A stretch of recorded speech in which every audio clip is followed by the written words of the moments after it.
Halo, nama gue Nando, roaster dari Rumah Sangrai Bloom Jakarta. Kapan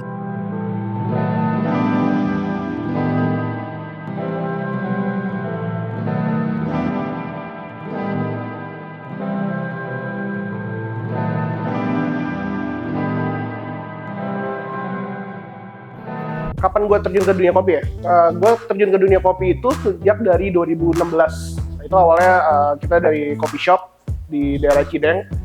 Habis itu kita buka store baru lagi di 2017 di Bloom Coffee and Eatery, tempat sekarang jadi Prevent ICRT ini.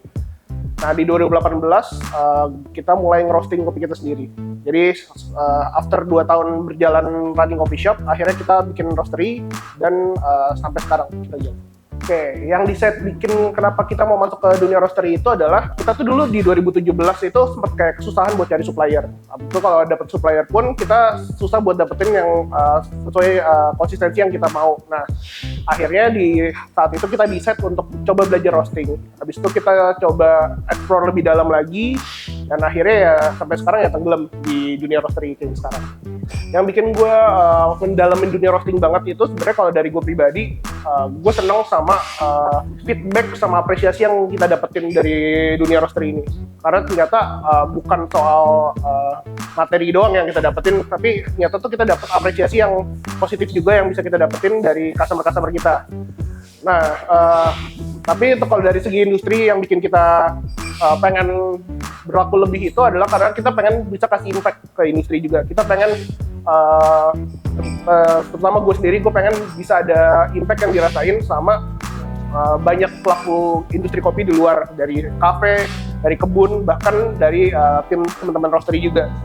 Misalnya kayak kenapa kemarin kita mau coba running ICRC 2023 dan gue berani ambil kesempatan itu, ya balik lagi gue pengen apa yang kita jalanin di ICRC 2023 ataupun 2024 yang sekarang, kita pengen ICRC itu jadi model percontohan idealnya roastery di Indonesia. Jadi apapun yang kita pakai di ICRC ini itu bukan sekedar asal pilih, tapi kita pengen apa yang udah kita pakai, alat-alatnya segala, semua itu bisa dijadiin percontohan di daerah supaya industri kopi di Indonesia, terutama roastery, bisa berkembang.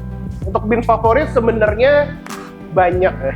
Kalau dari lokal ya, untuk yang tahun ini aja yang gue spill ya, tahun ini kita ikutan bidding untuk Cup of Excellence nomor 4 dari Gayo, Our Presidential Cup. Jadi skornya 90,06 kalau nggak salah. Itu skor yang tinggi buat di Cup of Excellence. Kita akan rilis juga di bulan ini. Habis itu kalau untuk import, ya pasti something kayak Ethiopian dan Panama, itu masih jadi best seller lah dan masih jadi favorit kita sama-sama di sini. Oke, future di dunia roastery Indonesia ya. Kita ngelihat sebenarnya akan bakal banyak roastery baru yang muncul sebenarnya. Itu udah kelihatan dari 1-2 tahun ke belakang. Tapi akan ada pergeseran dari plastik drum roaster yang pakai api akan pindah ke electric drum yang mungkin pakai listrik doang, akan pindah lagi nanti ke hot air. Tapi itu akan proses. Tapi untuk sekarang gue ngerasa Berto udah good banget bikin inovasi dan bikin gong untuk di hot air Indonesia. Transisi roastery dari drum ke hot air itu udah bisa dijalanin sama Berto sekarang. Oke, balik lagi karena gue ketemu hot air Berto itu 2022 akhir berarti. Berarti di event apa ya waktu itu? ICF mungkin. ICF Indonesia, gue ketemu sama prototipe-nya.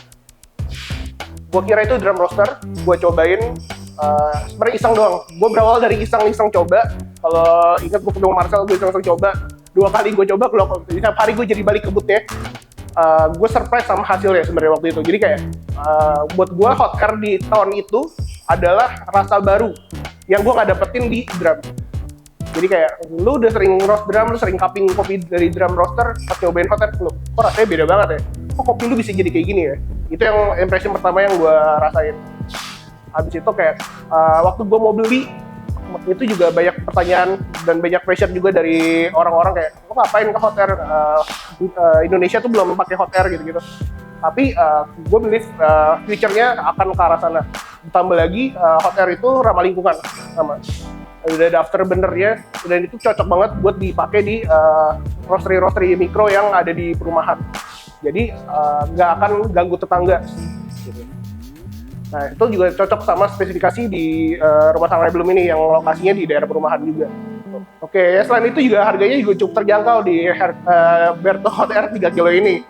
Nggak ada hot air roaster yang kapasitas 3 kilo dengan harga yang cukup terjangkau dan bisa masuk ke rumahan. Oke, happy anniversary buat Berto yang ke-40. Oke, ini angka yang gede ya, 40 tahun. Tapi ya gue berharap Berto tetap bisa ngasih inovasi-inovasi terbaru di dalam industri F&B khususnya, terutama di roasting juga. Makin berkembang inovasinya dan makin bisa ngedengerin keluh kesah customer serta bisa improve terus sama produk-produknya. Thank you.